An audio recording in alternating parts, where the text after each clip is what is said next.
Olá pessoal, meu nome é Paulo Fernandes e eu sou o coordenador técnico DEVS da SFC Serviços, uma empresa do grupo VEGOR, que presta serviço de apoio à operação e manutenção de equipamentos isolados a gás. E aqui no canal a gente conversa sobre todos os assuntos que são de interesse para essa tecnologia. Nós conversamos no nosso último vídeo, que a gente publicou na última terça-feira, que foi o dia 26 de novembro passado. Nós conversamos sobre o controle das contaminações e eu prometi que a gente voltaria a conversar sobre esse assunto, discutindo melhor sobre os limites de contaminação e porquê de cada limite. Então hoje a nossa ideia é de conversar sobre isso e discutir um pouquinho quais os limites de cada parâmetro que a gente mede e por que esses limites estão estabelecidos. Tá bom, pessoal? Isso é uma coisa bastante importante para a gente poder raciocinar sobre o que a gente mede, os problemas que a gente encontra. É bom a gente conhecer bastante o fundamento de cada coisa. Então eu queria conversar sobre aqueles parâmetros que a gente mede nas atividades de rotina da manutenção preventiva dos equipamentos isolados a gás. Então, normalmente, a rotina da manutenção de equipamentos SF6 é a gente fazer 3 medidas de controle. Os equipamentos comerciais, os instrumentos de medida disponíveis comercialmente, eles medem tradicionalmente pureza, umidade e dióxido de enxofre, que é o famoso SO2. Vamos começar pela pureza. Quando a gente mede pureza, o equipamento dá para nós um percentual. Então ele mede lá 97% de pureza. Esse, inclusive, é o limite mais comumente utilizado, 97% de pureza. O que isso significa? Significa que naquela porção de gás que está operando naquele equipamento, 97% daquele gás é SF6. O resto não é SF6. O que é? Se a gente for olhar o limite dos outros contaminantes, que nós vamos daqui a pouquinho olhar com mais detalhe, nós vamos ver que todos eles estão na ordem de partes por milhão. Parte por milhão é miligrama por quilo, micrograma por grama, microlitro por litro. Então, se a gente tiver, por exemplo, um disjuntor que tem 8 quilos de gás SF6, se a gente tem 1000 ppm de umidade, a gente tem 1000 miligramas por cada quilo, a gente tem 8 quilos, 8.000 miligramas, 8 gramas de água, que é o que está lá dentro. Isso está bem longe de 3%. 3% de 8 quilos é 3 vezes 24, são 240 gramas. Então, o que é esse resto de contaminação que está lá dentro? Essa contaminação é basicamente o ar atmosférico. Existem outros contaminantes que o equipamento não mede, como o CF4, H2S, monóxido, dióxido de carbono e outros menores. O equipamento não mede isso. Mas todos eles têm bem pouca quantidade, a maior parte é ar atmosférico.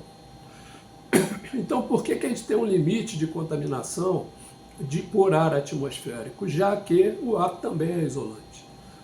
A maior parte do ar, 80% do ar atmosférico é nitrogênio. O nitrogênio é bastante isolante, tanto é assim que há equipamentos isolados a nitrogênio. Algumas das misturas para substituir o SF6 são exatamente baseadas no nitrogênio. Então, qual o problema de ter o ar lá dentro? Existem dois problemas. Primeiro, essa mistura gasosa, que a gente chama ar, nitrogênio e oxigênio, não tem a mesma capacidade de isolamento do nitrogênio.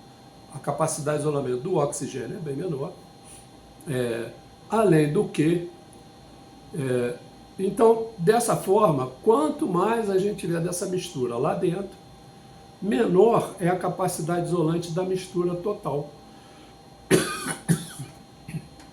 Ou seja, daquela mistura gasosa que está preenchendo o equipamento.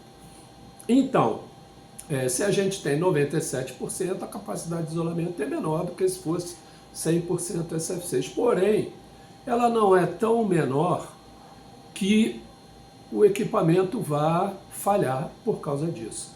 Para que essa mistura tenha uma capacidade de isolamento tão baixa que a gente comece a correr risco de falha, nós teremos que ter uma contaminação acima de 20%. Então, quando eu tenho a menos de 80% de SFCs na mistura, é que a gente começa a correr o risco de descarga do equipamento. Então, por que o nosso limite é 97%, ou seja, 3%? O ar atmosférico é um contaminante, como eu falei, ele tem 20% do ar atmosférico é oxigênio. Então, o que acontece quando um disjuntor, um equipamento de interrupção qualquer, quando ele opera, o que acontece é que o SF6, na descarga, ele se decompõe, isso nós já conversamos, em enxofre e flúor. A maior parte dele se recompõe. Porém, havendo oxigênio presente, e parte desse enxofre vai reagir com oxigênio, formando o SO2, que é o outro contaminante que a gente vai ver depois. O SO2 é um produto que tem características agressivas quimicamente, que vai causar a deterioração dos elementos isolantes internos ao equipamento, que a gente comentou no vídeo passado. Então, recomendo que dê uma olhadinha no último vídeo também. Olhando desse ponto de vista, quanto menos oxigênio a gente tiver lá dentro, melhor. Então, portanto, qual é a pureza ideal para a gente operar? A pureza ideal seria 100%. Se a gente tivesse 100%, tudo recombinaria em SF6 e acabou o problema. Mas isso é impossível. Então, se estabeleceu esse mínimo de 97%. Ok, pessoal? Isso com relação à contaminação por ar atmosférico, que a gente mede indiretamente através da pureza. Então, quando eu meço a pureza, o que eu quero saber é o que não é SF6, muito mais do que o que é SF6. Ok? Então, esse é o nosso primeiro parâmetro, o primeiro limite que a gente tem para conversar. O segundo parâmetro, que mais importante, além da contaminação por ar, é a contaminação por umidade. A umidade tem vários efeitos também sobre os equipamentos isolados a gás SF6. O primeiro efeito é o seguinte: a umidade ela tende a estabelecer um equilíbrio entre umidade condensada nas superfícies internas do equipamento e a umidade dispersa no gás. Então, quanto maior a pressão, mais umidade vai estar condensada na superfície, menos umidade no gás. A mesma coisa para a temperatura. Quanto menor a temperatura, mais umidade a gente vai ter condensada nas superfícies isolantes, menos umidade no gás. Esse equilíbrio é dinâmico. A temperatura depende da pressão, a pressão da temperatura, e de tal maneira que essa combinação de pressão e temperatura faz com que a condensação da água na superfície seja maior ou menor. Assim, maior a pressão, menor a temperatura, mais condensação da água na superfície isolante. O que acontece nos equipamentos elétricos é que quanto maior a pressão, maior a capacidade de isolamento e de extinção do ar do SF6. Só que quanto maior a pressão, maior o risco de condensação de água. Por isso é que é preciso manter a água em limites muito baixos. Tão mais baixos quanto maior seja a pressão de operação. Por isso que as normas definem limites com tolerância maior para a umidade em equipamentos cuja pressão é mais baixa. E limites com menor tolerância à umidade para aqueles equipamentos onde a pressão é mais alta. Então, existem tabelas de especificação que admitem quantidades diferentes de água no gás em função da pressão de operação. Tá bom? Na verdade, quando a gente mede a umidade presente no gás, nós sabemos que quanto mais tem no gás, menos tem na superfície e vice-versa. Tá bom? Mas nós não conseguimos medir a umidade presente na superfície. Tá bom, pessoal? Então, sobre esse assunto da umidade, esse assunto é bastante complexo. Os limites mais comuns são da faixa de, para um gás novo, né, se admite alguma coisa como 15 ppm de água na fase líquida, né, para o gás novo, para a qualidade do gás novo, e para os gases em operação existe uma série de limites diferentes. A brochura, o SIGRE recomenda, nas suas publicações, recomenda 200 ppm máximo para equipamentos que operam na faixa de até 8 a 9 bar de pressão, 850 kPa. A IEC ela já propõe a umidade em dew point, sendo que ela admite um dew point máximo de menos 5 graus Celsius. Vou comentar o que é dew point e o que é a parte por milhão. Essas duas medidas, obviamente, que elas têm correlação.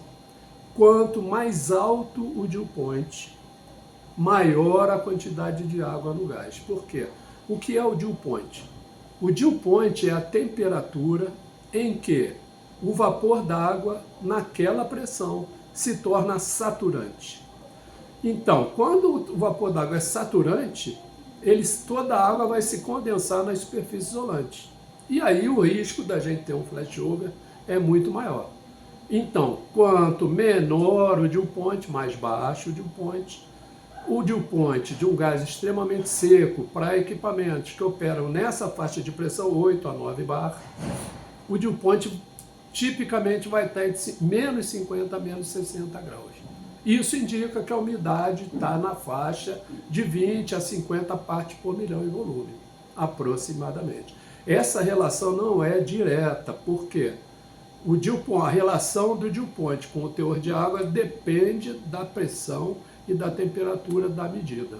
Tá bom, pessoal? Não existe uma maneira da gente converter isso diretamente. É possível a gente fazer, eu depois prometo que volto a conversar sobre isso, é possível a gente fazer uma relação entre o dew point numa determinada temperatura e em outras é possível a gente fazer uma correlação entre a pressão de vapor da água naquelas duas condições. Isso eu prometo que explico num próximo vídeo aí para vocês. Por hora, é importante a gente saber isso. Os limites estão setados em função dessa maior probabilidade da condensação da água na superfície isolante e que a tensão de flashover ela diminui conforme aumenta a concentração de água condensada na superfície isolante. Então, quanto menos umidade a gente tiver no equipamento, mais segurança nós temos para que o equipamento opere sem risco de falha em função da umidade. Tá bom, pessoal? Faltou o SO2. Eu prometo que na próxima semana a gente aprofunda mais a relação entre o dew point e a umidade e vamos falar também sobre a contaminação do SO2, que é resultante da decomposição do SF6 via descarga e os produtos de decomposição, enxofre e flúor, reagindo com a umidade e o oxigênio presente. Tá bom? Então, por enquanto, muito obrigado para quem assistiu até aqui. Espero que pelo menos tenha começado a esclarecer essas questões e até o próximo vídeo aí. Dá o seu like aí para nós, compartilha com quem você achar que está interessado nesse assunto e até o próximo vídeo. Um grande abraço.